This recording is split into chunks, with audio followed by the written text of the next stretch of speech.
My name is Katie Comfort. I am a member of the leading body of the International Women's Alliance, also known as IWA. We are an alliance that was formed 10 years ago as a step in advancing and strengthening a global women's liberation movement in the 21st century.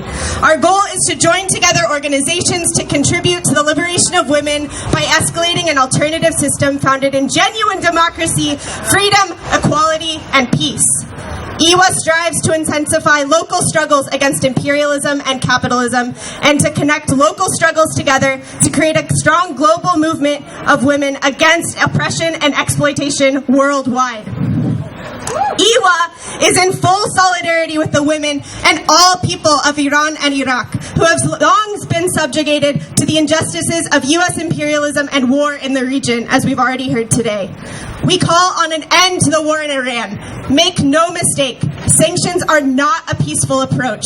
U.S. sanctions on Iran are an act of aggression against the people. In November, under the previous U.S.-led sanctions, the price of fuel was tripled due to scarcity and increased cost, making it difficult for women to feed their families and preventing them from heating their homes. In 189 villages around Iran, women started mass protests against this hike. The response of the government was to send in the military, who opened fire on the protesters, and 400 women were martyred. We recognize that this was a direct result of U.S. aggression. Sanctions are presented as a way to put pressure on foreign governments to comply with U.S. imperialist policy, but it is the people who suffer, and the working classes, especially the women of the working class, who suffer under U.S. sanctions. In Iraq, it has been estimated that some 14,000 women have been violently killed due to U.S. intervention since 2003, with an additional 5,000 to 10,000 women being trafficked or forcibly removed from their homes. There are currently 6.5 million Iraqis, 18% of the population, who are reliant on international humanitarian assistance in Iraq. 3 million of those are women. Today, Iraqis are mobilizing together to call for troops to leave, for national sovereignty to return to the region, and this call for all Iraqis, men and women, who want to live in peace. International Women's Alliance is also a member of the International League of People Struggles, ILPS, a global alliance of anti-imperialist and democratic organizations who oppose imperialism and fight together to win a bright socialist future for humanity. Yes. Together, as we take to the streets, IWA and ILPS oppose the acts of aggression the U.S. has taken against the people of Iraq and Iran.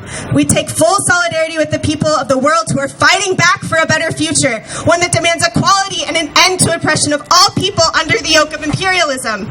IWA is here today to say that we oppose all forms of U.S. aggression and war against people. We cannot be anti-war without being pro-woman, and you cannot be pro-woman without being anti-imperialist. Women suffer under the forces of imperialism. They are left to care for their families and are often left vulnerable with little legal protections. The only solution to the liberation of women and the liberation of all people worldwide is an end to U.S. imperialism and to fight for just and lasting peace for all oppressed people. Yeah. 3 years ago, IWA and ILPS brought together anti-war and national liberation activists from around the world in Toronto, Canada. Together, we resolved to launch an international anti-war network to resist U.S.-led war here and around the world. We call on all peace-loving people in Portland to plug into the Resist network. We have information on that that's being passed around potentially by my comrade who's somewhere.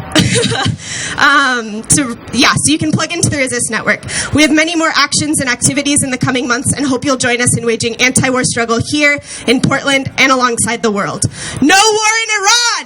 No war in Iran! Starve the war, not the people! Starve the war, not the people! End the U.S. war machine! End the U.S. war machine! Thank you, comrades.